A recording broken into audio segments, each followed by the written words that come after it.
O Diyos na dakila, nagpapasalamat po kami sa umagang ito. Lalo na sa mga mensahe, paalala mo Panginoon sa bawat isa sa amin ng dalawa ay mas higit kaysa nag-iisa, Panginoon. Dahil tunay nga po, Diyos, na kami kapag nagsasama-sama ay mas marami kaming nagagawa. Mas tumitibay ang bawat isa sa amin. Mas lalo kami lalo namin na ipapakita ang pagkakaisa at pagtutulungan, Panginoon, sa mundo ito.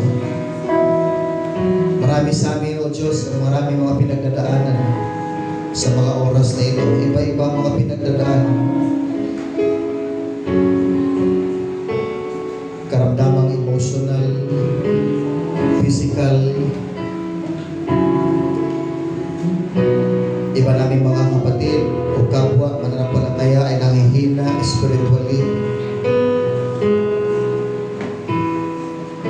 Marahil yung iba po sa kanila ay walang umaabot, walang tumutulong,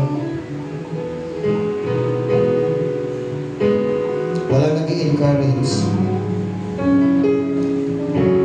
Panginoon, dalangin po namin sa mga oras na ito. Continue to give us wisdom and patuloy pa kami maging passionate, Panginoon, sa mga taong gagamitin mo na magsilbing support system sa iba. Continue to give us wisdom, Lord, and strength upang kami rin po, Panginoon, ay amin po may abot sa kanila ang anumang tulong, Panginoon, na nais mo pong ipaabot, Panginoong Diyos, para sa aming mga kapatid, kapwa mananampalataya na nanghihina sa iba't ibang aspeto ng kanilang buhay. Dalangin po namin, O Diyos, na bigyan niyo rin po kami, Lord, ng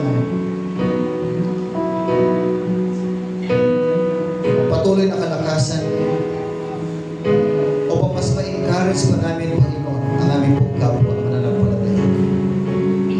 At maipakita namin, O Diyos, sa bawat isa ang pagkakaisa, pagtutulungan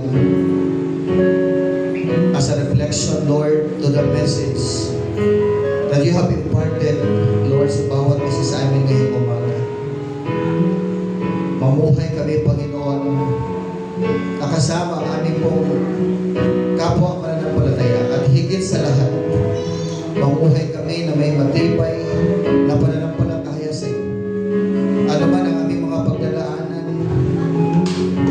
at pagdadaanan pa sa buhay, tulungan mo po kami na lumapit sa iyo at iangkla ang aming pananampalataya sa iyo, Diyos.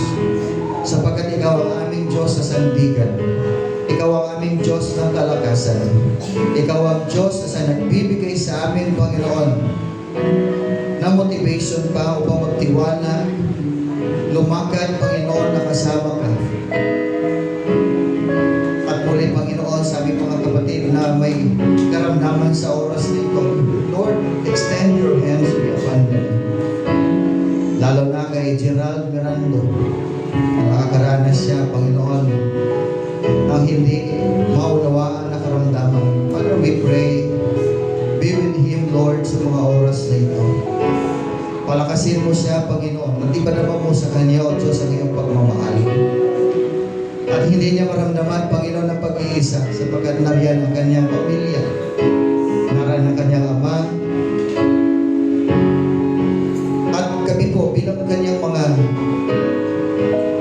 support system, Lord, as a community of faith. Ay maging sensitive din po kami, Panginoon, sa kung ano po ang kanyang, kung anong mga bagay na dapat po namin maibigay sa kanya, Panginoon. Lord, palakasin mo siya sa mga oras na ito. And we rebuke in the name of Jesus lahat ng gawa ng kaaway, lalo na yung karamdaman na nasa kanya sa mga oras na ito. Hindi naging hadla, Panginoon, yung kanyang karamdaman para maglingkod sa iyo. Ipinakita niya pa rin, Panginoon, ang kanyang pagmamahal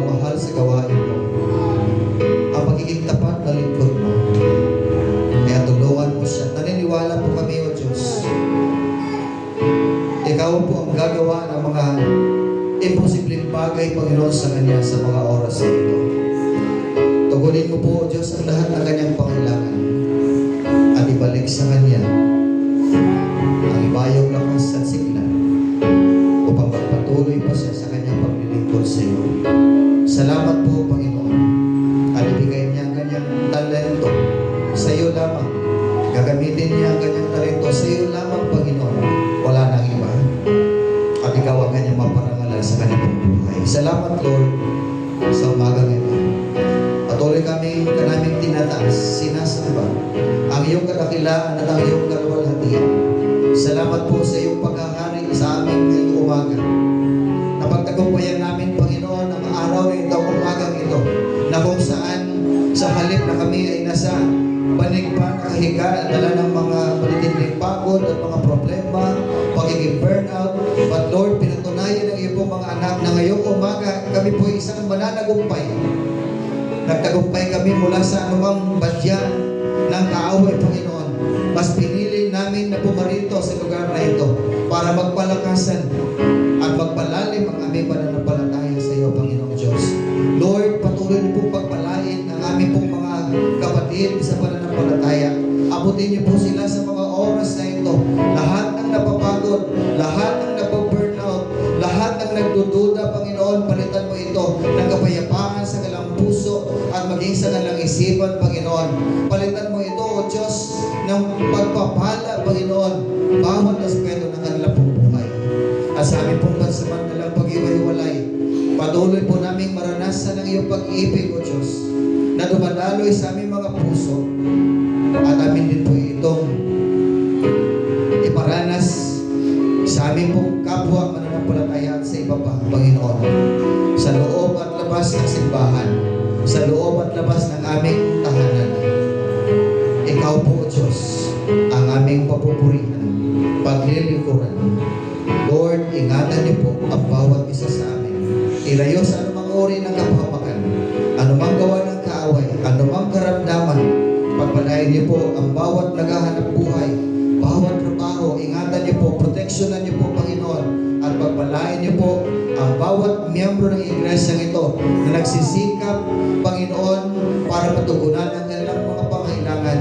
Samahan mo po sila, gabayan niyo po sila, palakasin mo po sila. Pagpalain niyo po ang bawat aspeto ng aming pong buhay. Mga kapatid, sumayin niyo nawa ang pagpapala ng Diyos Ama ng Anak at pagtubay ng Espiritu Santo simula ngayon magpakailanman.